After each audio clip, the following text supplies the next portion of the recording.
Welcome back. You're still watching the Daily Debate, and I am honored to be having with me over the program for tonight Mr. Tarek Refaat, the journalist at the Middle East News Agency. Thank you very much for being with us. Thank you. Again on the Daily Debate. We're speaking about elevating the level of investments from India into Egypt, and you mentioned two very important topics. One of them is the electrical vehicles or the e-vehicles, and the IT, which is India is excelling at this field. Speaking firstly for the e-vehicles, because an important idea, especially discussed at the COP27 in Sharm el-Sheikh in the past November. How can we be propagating such an idea, especially that it is a bit more expensive than the ordinary cars nowadays? Yeah, it's you are totally right. It's Yes. a bit more expensive, but on the long run, if we have huge production, Yes. we will have less cost. So we have to start producing e-vehicles, and we saw Egypt is now turning vehicles to be run by gas, which helps the environment and protects the environment. So, and Egypt is also producing its first e-vehicle, Yes. in coordination with the Chinese, big Chinese company, and we are expecting to see it soon. E-vehicles is very important nowadays, and even countries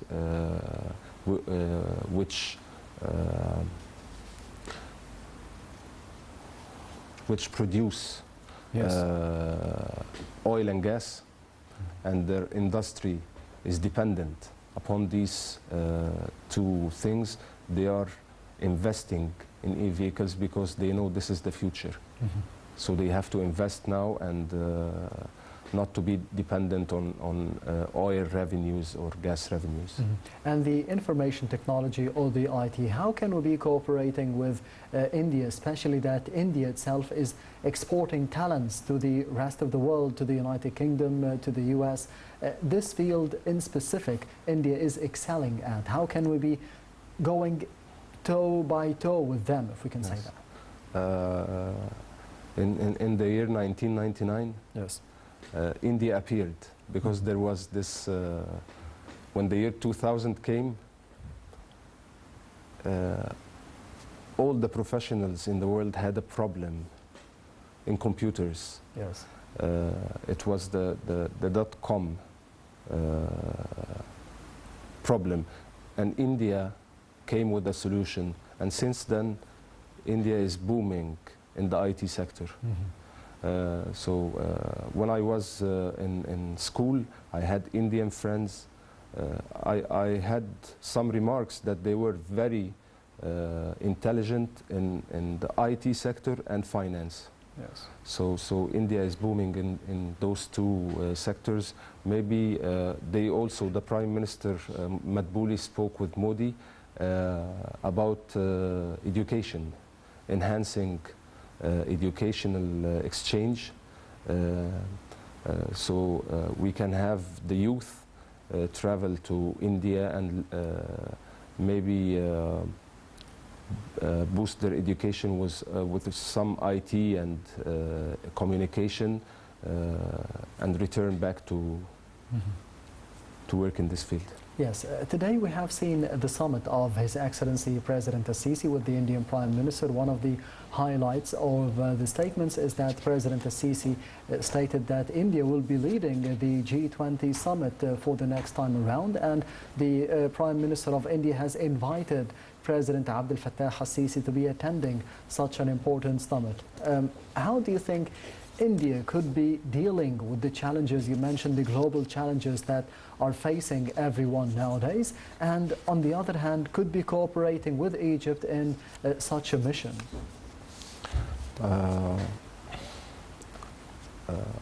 During President Sisi's visit to Delhi, Yes. also he was invited to the G20.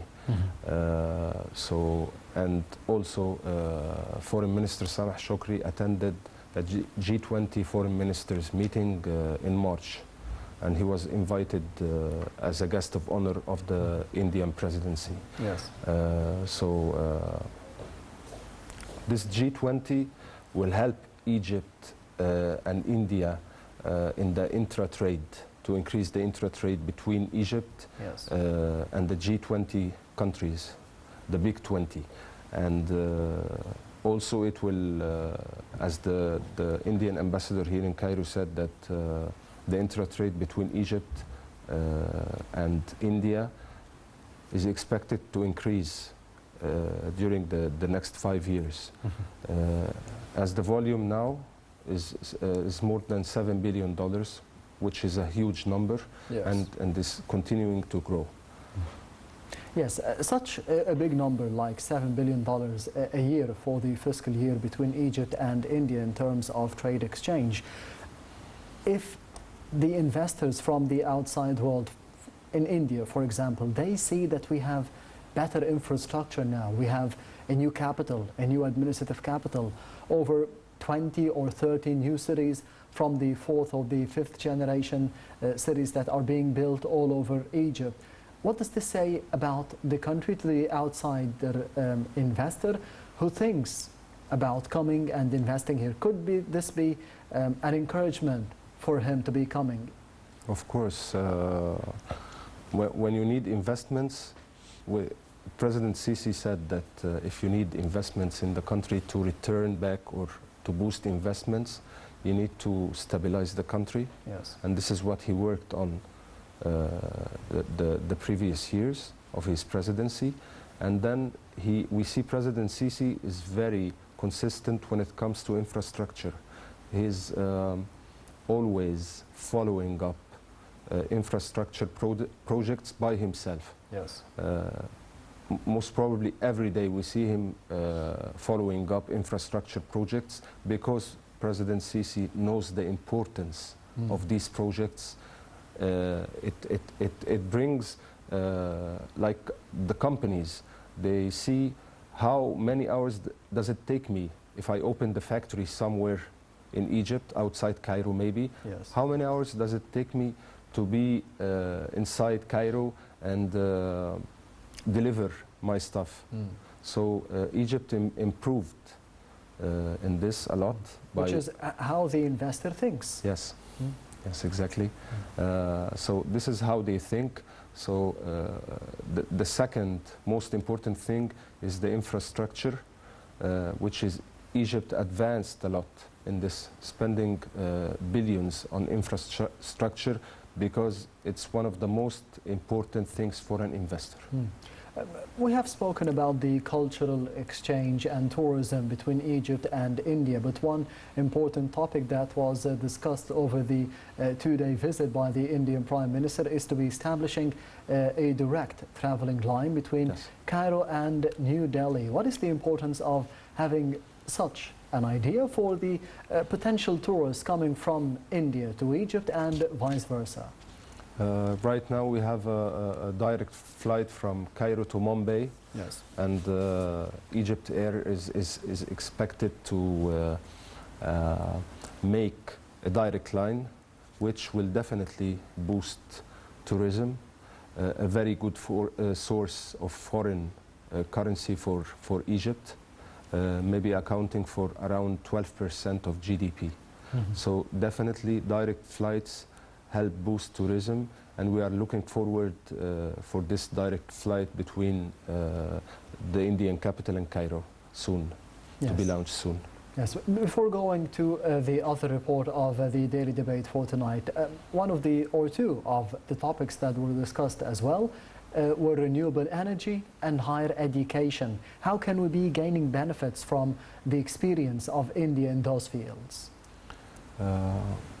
India is very, when it comes to clean energy, Yes. They are actually investing with around 50 countries here in Egypt. They are investing in clean energy, and they want to invest, as we said, in the Suez Canal Economic Zone. Yes. They are already investing, and they want to increase investments in particularly in those two sectors, green ammonia and green hydrogen, because this is the future. To be able to get energy from water. Yes, Mr. Tarek, we will be heading to the other report of the daily debate for tonight, the Egyptian-Indian relationship, an integrated partnership for the future. We will be having more details regarding this topic in the upcoming report, so stay tuned.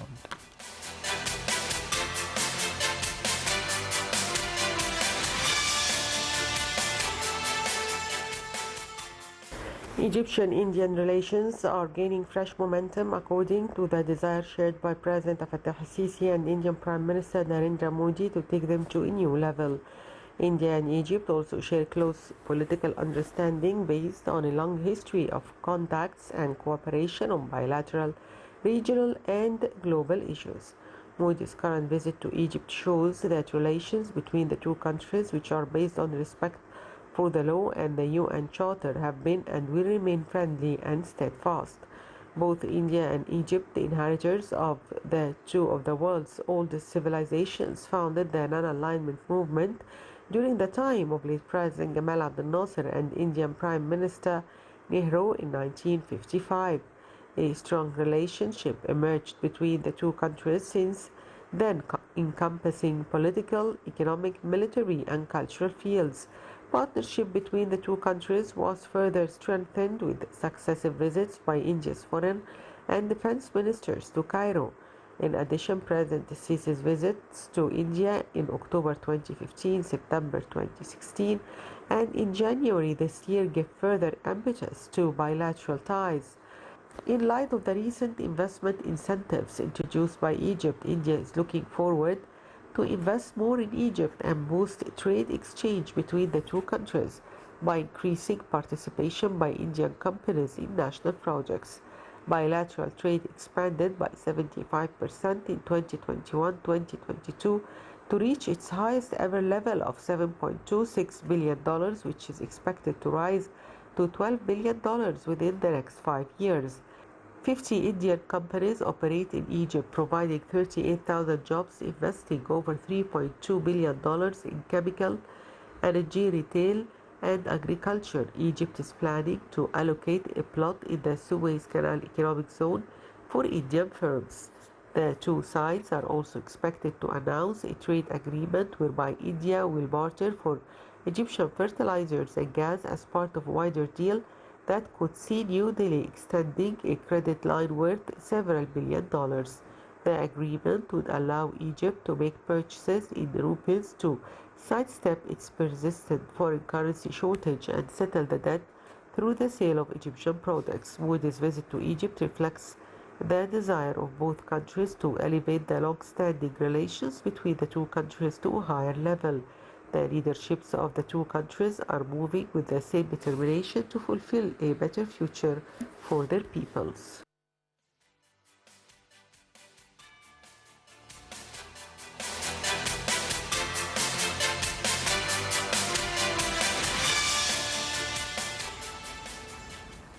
Welcome back. You're still watching the Daily Debate. Mr. Tarek, Refaat, we were speaking just before the break or just before this report about the Suez Canal Economic Zone, about the administrative capital, the new administrative capital, and the opportunities of investing in them by India, for example, for today. But I would like to focus on the Suez Canal Economic Zone. How do you see the importance of setting up such an economic zone at such a strategic location? Of course, the Suez Canal Economic Zone, it's a magnificent idea. Yes. It's like bringing the whole world in the Suez Canal. And India is already investing in the canal, and several other big countries from the G20 and the BRICS, like China and Russia, they are also investing in the canal. And the Indian Prime Minister said that he's looking forward for more companies to invest in the canal. through this upgradement of the strategic partnership. We know as well of Russia and China. They intend to be investing, or they are already investing in the Suez Canal economic zone. So this means it is successful in getting investments from the outside world. Of course. The Suez Canal, since its opening, has always been successful in bringing Egypt in the heart of the world, connecting the Red Sea with the Mediterranean hundreds of years ago, and it's still benefiting the Egyptian people.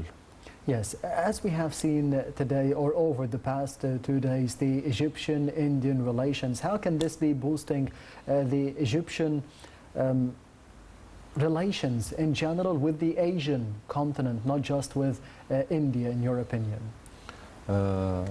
Egypt, the Egyptian finance minister was speaking a couple of days ago during his visit to Paris. Yes. He was speaking about trading or making trade exchange, boosting trade exchange with African and Asian countries in local currencies. So this will also help boost the intra-trade with local currency during this high inflationary Yes. period. Yes. Due to the crisis in Europe, in Eastern Europe. So India maybe will be a gate for Egypt to boost its relations with the BRICS and with the Asian countries. It will open the gates of Asia for Egypt. Yes, over the past few days we have heard that the cabinet has established an India unit to be removing all the obstacles for the potential Indian investors coming from India into Egypt, and more specifically to be investing into the Suez Canal economic zone. In your opinion, what are the main obstacles that are facing the potential investors coming from outside of Egypt, and ways of eliminating it? Providing, we have to, it's a very good idea from the cabinet. It's a magnificent idea from the cabinet. Yes. To provide such opportunity for the Indian companies, and we will see the effect of this move on investments coming from India to Egypt, because now if you are an investor, you will go directly to this unit and talk to them about your obstacles, and you have the cabinet. It will help you solve all of the obstacles, and it will reassure that your investment is put in the right place at the right time. So it's definitely a good idea. Yes, President Abdel Fattah al-Sisi was the chief guest for the Republic Day in India for 2023. They didn't have chief guests for the past, I think, 2 or 3 years. So what is the importance of such a step, to be choosing His Excellency President al-Sisi to be attending the Republic Day in India as the chief guest? It was a very good move from India, receiving President Sisi on this remarkable day. I mean, 75 years of strategic relationships, and we as Egyptians, we feel that Indians, yes, are not in Africa, but we feel that they are our brothers. And hopefully Egypt and India will boost the relationships together, and we will see more visits, and we will bear the fruits of this strategic partnership. Yes, and hopefully Mr. Tarek Refaat, the journalist at the Middle East News Agency, thank you very much for being with us tonight on the Daily Debate. Anytime. And this brings us to the end of the Daily Debate for tonight. I will be leaving you, however, with the latest presidential activities for the past week of His Excellency President Abdel Fattah al-Sisi in the upcoming report. So stay tuned. Thank you for watching, and goodbye.